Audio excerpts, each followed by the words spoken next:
Probablemente crees que la Sahara es solo una inmensa caja de arena aburrida. Dunas amarillas, sol que castiga, acaso un par de camellos somnolientos y nada más. ¿Y si te dijera que esa imagen es la mayor mentira que nos ha vendido la geografía? Bajo millones de toneladas de arenas ardientes no solo hay piedras, hay trazos de ríos gigantescos, ruinas enterradas de imperios que nadie recuerda, y huesos de bestias que reinaban mucho antes de los dinosaurios. La Sahara no es un páramo muerto, es una bóveda colosal de secretos que apenas estamos empezando a abrir. Piensa en esto. La extensión de la desertificación es tan vasta que, si la pusiéramos sobre el mapa de Norteamérica, cubriría prácticamente todo un país.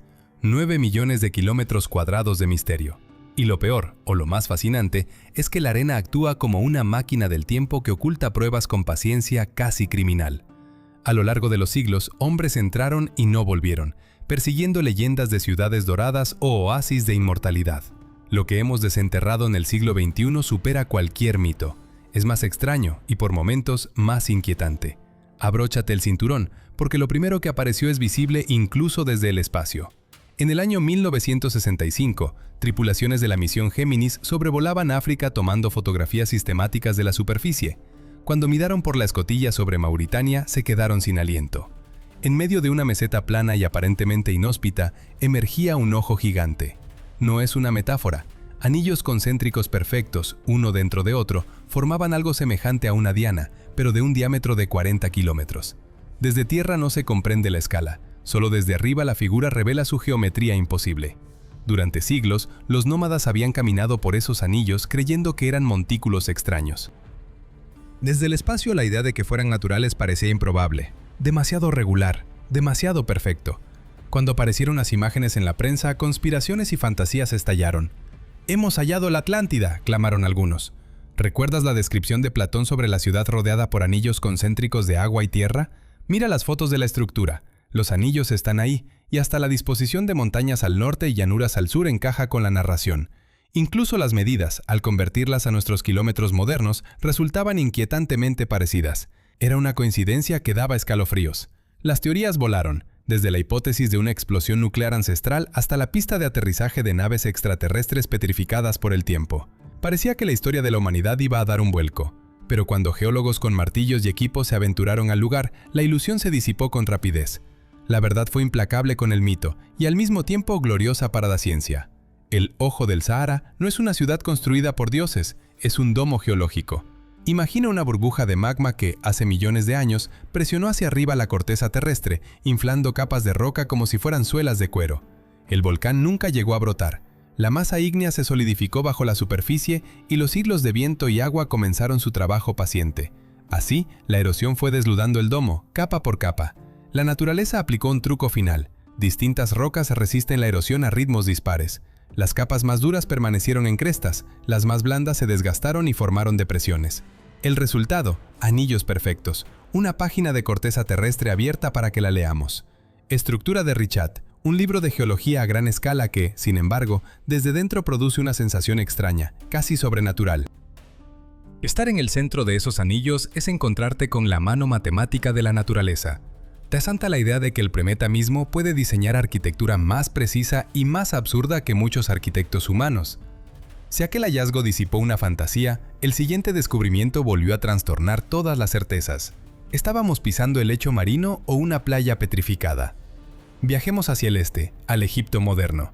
A aproximadamente 150 kilómetros al suroeste del Cairo, hay un paisaje que parece salido de una película apocalíptica. Wadi al-Hitan, la Valle de las Ballenas. Imagina caminar bajo un sol que alcanza los 45 grados, sin aliento, rodeado de dunas y rocas quemadas por el viento. Tropezas con una piedra pulida y comienzas a desenterrarla pensando que es un guijarro. Poco a poco, centímetro a centímetro, el misterio se revela. Columnas vertebrales gigantes, cráneos con bocas llenas de dientes. No son dinosaurios, son ballenas, pero no las ballenas que conoces nadando en las aguas actuales comiendo plancton. En la arena del desierto descansan esqueletos de Basilosaurus, auténticos depredadores marinos que dominaron los mares durante el Eoceno, hace alrededor de 40 millones de años. No eran cetáceos filtradores, sino cazadores alargados, con mandíbulas llenas de dientes afilados, capaces de devorar peces y otros mamíferos marinos. Y lo más desconcertante, conservaban diminutas extremidades posteriores, vestigios torpes de patas que cuentan una historia de transición evolutiva tan clara que hasta el más escéptico la respetaría. Cuando los primeros exploradores europeos hallaron estos huesos en el siglo XIX, su asombro fue monumental. Para las tribus beduinas de la región, aquel lugar estaba maldito. Las leyendas hablaban de djinns petrificados o monstruos convertidos en piedra por castigos divinos. Para las mentes religiosas más fanáticas, los restos validaban relatos del diluvio universal. Prueba irrefutable, decían, de que el mar había cubierto todo y que criaturas marinas quedaron atrapadas en la tierra seca. La explicación sonaba reconfortante y simple, hasta que los paleontólogos comenzaron a limpiar y estudiar los huesos. Los huesos contaban otra historia. Durante el Eoceno, esa parte que hoy asolamos con calor pertenecía a un mar somero, con ecosistemas complejos y corredores migratorios. Con el tiempo, cambios climáticos monumentales, las fluctuaciones de niveles del mar y la tectónica de placas transformaron ese océano en llanuras arenosas. Las ballenas no se enredaron por error en la arena. Sus fósiles permanecieron en sedimentos marinos que, al elevarse y secarse, emergieron como una llanura de esqueletos en mitad del desierto. Wadi al-Hitan hoy es patrimonio mundial por la claridad con la que documenta la evolución de los cetáceos y la transformación ambiental. Estas dos historias, el ojo visible desde órbita y las ballenas petrificadas en el corazón del Sahara, son apenas la entrada. ¿Sabías que durante largos periodos el Sahara fue verde? Desde hace aproximadamente 15.000 años hasta hace unos 5.000 años, episodios húmedos con estaciones lluviosas regaron la región. Lagos, ríos y sabanas proliferaron, permitiendo que flora y fauna prosperaran y que poblaciones humanas prehistóricas trazaran sus rutas y asentamientos. Paleolagos como el que hoy conocemos como lago Megachad dominaron vastas superficies y restos de antiguas riberas, deltas y delgados esqueletos de civilización aparecen a poca profundidad bajo la arena. Cada descubrimiento es un tirón de la cuerda que nos acerca a una imagen más compleja. La Sahara no es solo un vacío, sino una memoria en capas que nos habla de océanos olvidados, de ciclos climáticos extremos, de especies que desaparecieron y de humanos que aprendieron a adaptarse. Y sin embargo, la arena sigue guardando secretos. Ciudades enterradas esperan ser redescubiertas, ríos gigantes cambian de cauce en mapas olvidados, y los fósiles continúan emergiendo como testigos silenciosos. Al volver la vista al horizonte, la pregunta deja de ser solo ¿qué hay bajo la arena? Y se transforma en otra más perturbadora. ¿Cuánto sabemos realmente de nuestro propio pasado cuando los continentes y los climas se reinician una y otra vez? Nuestra arqueología es apenas una linterna que apenas ilumina la inmensa caverna de la historia. Y mientras la Sahara se despliega, capa tras capa, ante la ciencia una certeza queda clara. Lo que parecía un desierto sin memoria es, en realidad, uno de los archivos más ricos y sorprendentes del planeta. ¿Estás listo para seguir cavando? El basilosaurio era una máquina de matar de casi 18 metros de largo, el equivalente, en altura, a un edificio de 6 plantas tumbado sobre la superficie del mar. Su cuerpo se alargaba como el de una anguila gigantesca, una serpiente marina musculosa cuya boca estaba sembrada de dientes capaces de astillar huesos como si fueran ramas secas. En los estómagos de estos gigantes fósiles, los paleontólogos han hallado restos de tiburones y de tortugas colosales, fragmentos de una cadena alimentaria tan feroz que simplemente aniquilaba a todo lo que se moviera a su alcance. Eran sin duda los depredadores supremos de su tiempo. Pero lo que realmente electrificó a la biología evolutiva no fueron solo esos colmillos, fueron sus patas traseras. No eran apéndices rudimentarios sin forma, sino pequeñas extremidades completamente articuladas, con falanges, rodillas y tobillos reconocibles. Demasiado débiles para sostener el peso en tierra firme, no servían para caminar, pero funcionaban como un eco visible de un pasado distinto. ¿Qué significaba esa reliquia anatómica? Para los investigadores fue un boleto de oro, la prueba palpable de que los cetáceos modernos descienden de mamíferos terrestres que, tiempo atrás, se parecían más a cánidos o hienas que a peces, animales que, por alguna razón, emprendieron el regreso al agua. ¿Cómo terminaron aquellos monstruos marinos entre arenas y dunas? Para entenderlo, hay que mirar la tectónica de placas. Hace unos 40 millones de años, el mapa del mundo era otro. Donde hoy se extiende el norte de África, ondulaba el antiguo mar de Tetis, un océano tibio y somero, casi tropical, salpicado de manglares y estuarios. Era un vergel marino, praderas de fanerógamas marinas, bancos de algas y playas donde los sirenios primitivos, parientes lejanos de los actuales manatíes, se alimentaban junto a cocodrilos costeros y serpientes marinas.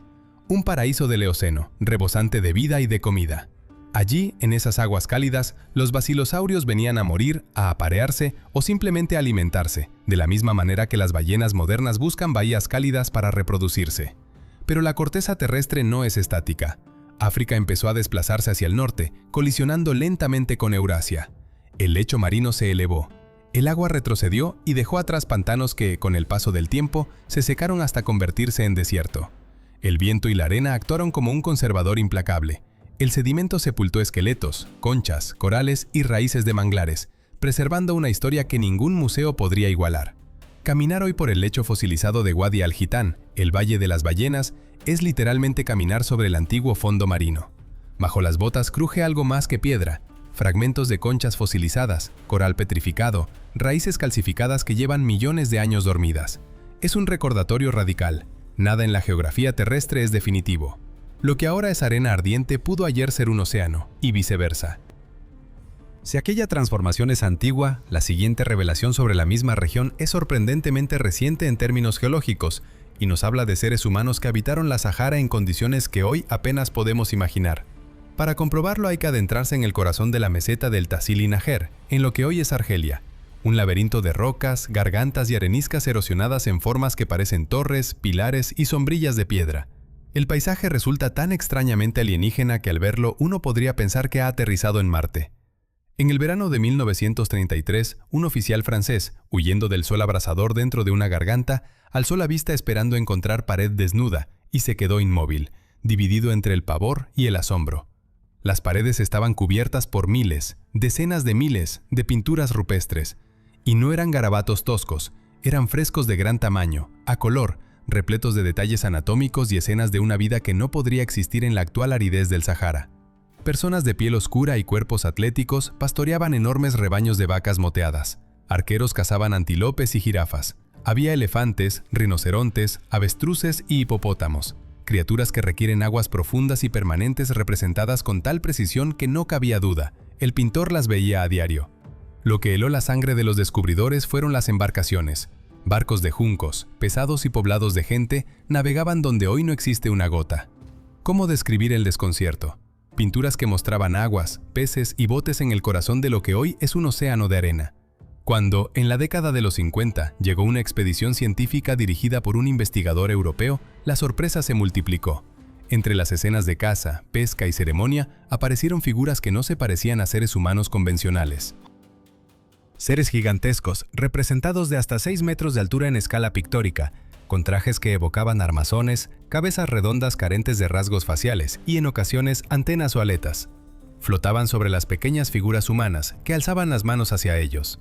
Una de esas imágenes, apodada por algunos como el gran ser de la cúpula, posee una estética tan extraña y anacrónica que los proponentes de contactos ancestrales la elevaron a prueba suprema. ¿No son acaso astronautas prehistóricos? Las redes y foros modernos alimentaron la leyenda.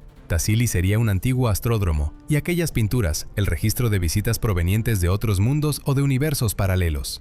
Sin embargo, la verdad que emergió de las ondas de los climatólogos y de los palinólogos resultó más fascinante y al mismo tiempo más terrenal que cualquier fantasía interplanetaria. Al perforar los sedimentos de los lechos de lagos hoy secos y analizar los granos microscópicos de polen atrapados en esas capas, los científicos trazaron una secuencia climática. Mostraron que el Sahara no es una condena eterna, sino un péndulo climático. La Tierra no permanece rígida, oscila. Su eje realiza una oscilación lenta, como una peonza que pierde velocidad. Este fenómeno se llama precesión. Cada cierto número de años, aproximadamente cada 20.000 años según las variaciones orbitales dominantes, el cinturón de lluvias tropicales se desplaza hacia el norte o hacia el sur. El último periodo de Sahara Verde pertenece a esa cadena de oscilaciones. Hace entre 10.000 y 5.000 años la región brillaba con vida. No era una franja limitada de humedad, sino un inmenso ecosistema similar a la sabana contemporánea de Tanzania. Ríos caudalosos de anchura kilométrica, humedales, llanuras verdes que sustentaban grandes poblaciones de herbívoros. En el centro del continente palpitaba un lago colosal, Mega Chad, un cuerpo de agua dulce cuyo tamaño llegó a rivalizar, en ciertos momentos, con el del mar Caspio. Imaginen un mar de agua dulce en pleno África, flancado por aldeas de pescadores que navegaban en embarcaciones de juncos, por comunidades que pescaban, criaban ganado y cultivaban en su ribera. Para aquellos habitantes la abundancia no era una promesa, era la cotidianidad. Pintaban, danzaban, domesticaban y vivían sin la presión extrema por los recursos que caracteriza a los desiertos. Y, sin embargo, el reloj cósmico no perdona. Hace unos 5.000 años el péndulo osciló de nuevo. El monzón retrocedió hacia el sur. Lo alarmante no fue solo el destino final, sino la velocidad con la que todo cambió. En pocas generaciones, en cuestión de siglos o incluso décadas en algunos lugares, lagos se contrajeron hasta fragmentarse, bosques se transformaron en sabanas y luego en llanuras polvorientas, y las rutas de vida humana tuvieron que reescribirse una y otra vez. ¿Qué ocurrió con las sociedades que habitaban aquellas riberas? ¿Cómo respondieron ante la retirada de las aguas? El relato continúa entre vestigios de barro, arte rupestre y restos de embarcaciones encalladas en la arena. Es una historia de adaptación, desplazamientos y, en muchos casos, de pérdida irreversible. Los cambios, cuando llegaron con una violencia que todavía hoy resulta difícil de imaginar. Quizá en apenas un puñado de siglos las nubes dejaron de venir, los ríos se encogieron a arroyos y luego a lechos rajados. La hierba, una vez verde y densa, se volvió crujiente y se deshizo en polvo que el viento elevó en columnas. Los lagos se evaporaron hasta quedar solo anillos blancos de sal. Lo que había sido paraíso se fue convirtiendo en un vasto desierto. Las escenas tardías en los frescos de Ocelyn Adger transmiten esa pena. Los animales desaparecen, las figuras humanas se vuelven esquemáticas, aparecen armas, aparecen escenas de lucha. ¿Qué hace la gente cuando el agua se agota? Se mata por la última charca. Los supervivientes se desplazan, siguen el rastro de lo que aún da vida, hacia el este, hacia la única corriente que no se ha secado, hacia el Nilo. Los historiadores sostienen que aquel flujo de refugiados climáticos, huyendo de una Sahara moribunda, fue la chispa que encendió la civilización egipcia. Pirámides, esfinges, faraones. Todo ello podría interpretarse como un intento colectivo por preservar la memoria de un jardín que ya no existía. Pero lo más inquietante es que ese péndulo climático no se detiene. Los modelos informáticos apuntan que volverá a oscilar. Dentro de 15.000 años, el eje de la Tierra describirá otra posición. Las lluvias regresarán y la arena volverá a convertirse en tierra fértil. Así que, si alguien piensa comprar propiedades allí, quizás baste esperar. Mientras unos emigraban hacia el Nilo, otros se quedaron y plantaron cara al desierto que avanzaba. Lo que construyeron permaneció oculto durante milenios, hasta que aprendimos a escudriñar la tierra desde el espacio. Durante demasiado tiempo se aceptó la idea de que en el corazón del Sahara no hubo estados complejos, solo nómadas, beduinos y caravanas que iban de oasis en oasis. Y sin embargo, en 2011, imágenes satelitales revelaron algo inesperado. En el sur de la actual Libia, bajo capas de arena, emergían geometrías imposibles, círculos concéntricos, trazos rectilíneos, cuadrados, restos de cimientos. Más de 100 asentamientos fortificados, castillos y plazas que no coincidían con la vieja narrativa. Habían sido la capital de una potencia olvidada, los garamantes. Los romanos los llamaron bárbaros, pero los garamantes fueron, en realidad, ingenieros que ejecutaron un prodigio tecnológico. Hicieron florecer un vergel en medio del infierno. Tenían escritura propia, oficio en la metalurgia, carros de guerra, calles empedradas y casas de 2 plantas. Mientras gran parte de Europa dormía en la llamada Edad Oscura, ellos manejaban una complejidad urbana comparable a ciudades de otras latitudes. Y surgió una pregunta que mordía la mente de los arqueólogos. ¿De dónde provenía el agua? No había ríos, no había lluvias regulares. El lago más cercano podía contarse en miles de kilómetros. Las hipótesis fantásticas no tardaron en aparecer. Magia, ayuda de deidades, tecnología de origen divino. La respuesta, sin embargo, se reveló bajo la pala del arqueólogo. Los garamantes no rezaban por el agua, la fueron a buscar por sí mismos. Con azadones y pico comenzaron a descender bajo la arena. Construyeron una vasta red de fogaras, kilómetros y centímetros de túneles subterráneos, excavados manualmente en la roca, que capturaban acuíferos ocultos y conducían el agua por gravedad hasta los campos. A intervalos regulares abrían pozos verticales que funcionaban como respiraderos y puntos de mantenimiento. Así, legiones de obreros, a menudo en completa oscuridad y sofocante calor, perforaron galerías que rivalizaban con el metro de una gran ciudad moderna. Esa ingeniería hidráulica era elegante y brutal. Permitía llevar agua desde capas freáticas protegidas por centenares de metros de roca hasta la superficie únicamente en puntos necesitados para el riego. Gracias a esa delicada administración del recurso, los garamantes cultivaron trigales, viñas, higueras y palmeras datileras donde hoy no sobrevive ni una espina de camello. Pero la misma ciencia que los salvó se convirtió en su sentencia. Explotaban agua fósil, un patrimonio acumulado durante miles de años que no se readaptaba a su demanda creciente. La civilización se expandió, los apetitos crecieron y los niveles del acuífero descendieron. Tuvieron que cavar más hondo, extender las galerías, arriesgar a más trabajadores. Llegó un momento en que la red se volvió inmanejable y el suministro insuficiente. Fue una trampa ecológica. El sistema funcionaba hasta que dejó de hacerlo. Cuando el agua se agotó, las ciudades se vaciaron y las arenas recuperaron lo que había sido suyo, dejando sobre la superficie solo fantasmas geométricos visibles desde el cielo. Si la caída de los garamantes fue una agonía prolongada, otro enigma sahariano sugiere una catástrofe de velocidad y violencia inimaginables. Tras la apertura de la tumba de Tutankamón en el año 1922, entre el oro y los amuletos hubo un objeto que desconcertó a los orfebres, un pectoral magnífico que llevaba, en su centro, la figura del escarabajo sagrado, emblema de renacimiento. Se creyó inicialmente que la pieza estaba hecha de calcedonia, un cuarzo raro. Décadas más tarde, análisis químicos detallados sacudieron la hipótesis. Aquello no era un cristal natural, sino vidrio, un vidrio transparente de tono limón, perteneciente al tipo llamado vidrio desértico de Libia. La sorpresa no residía solo en su belleza, sino en su formación. En la naturaleza no se encuentran estos vidrios de pura apariencia por casualidad. Para fundir arena silicia en un vidrio tan puro hay que someterla, en fracciones de segundo, a un calor próximo a los 2000 grados Celsius. No basta un incendio forestal, no basta la lava volcánica, que es, de hecho, mucho más fría. ¿Qué fenómeno logró semejante instantánea fusión? Las explicaciones mitológicas florecieron. Armas divinas, cataclismos provocados por seres del cielo. Incluso se llegó a hablar de guerra nuclear en la antigüedad, pero la ciencia buscó rastros más terrenales y elevó la vista al firmamento. Si el vidrio fue producido por un calor súbito y colosal, ¿no debería existir el cráter de un impacto? Los equipos rastrearon la región exhaustivamente, registraron cada duna, cada extensión de piedra, cada valle. No apareció el cráter antiguo que habría explicado la dispersión de vidrio sobre una extensión de aproximadamente 1000 kilómetros cuadrados. Era un callejón sin salida hasta que los físicos recurrieron a la simulación. Alimentaron supercomputadoras con datos sobre cuerpos celestes, atmósfera y dinámicas de impacto. El cuadro que surgió fue aterrador y preciso. Hace 29 millones de años, un objeto cósmico penetró la atmósfera sobre lo que hoy llamamos Sahara. No llegó a chocar contra la Tierra. Debido a la enorme velocidad y la fricción con el aire, estalló en el cielo, a apenas unos pocos kilómetros de la superficie. Lo que se produjo fue una explosión aérea de una energía tal que la comparación con cualquier arma humana parecería pueril. La onda térmica fue un martillo de fuego. En el instante del estallido se encendió un segundo sol. Una bola ígnea se volvía de repente contra la arena, y la radiación térmica alcanzó temperaturas capaces de vitrificar la superficie sin que el cuerpo del meteorito la tocara. Imaginen las crestas de las dunas transformándose, en segundos, en ríos de vidrio fundido que se deslizan, se solidifican y quedan como placas brillantes sobre el suelo. Lugares enteros quedaron bañados por ese calor que derritió y fusionó la arena a lo largo de centenares de kilómetros en todas direcciones, como si alguien hubiera vertido lava en una inmensa playa sin romper siquiera la película del aire.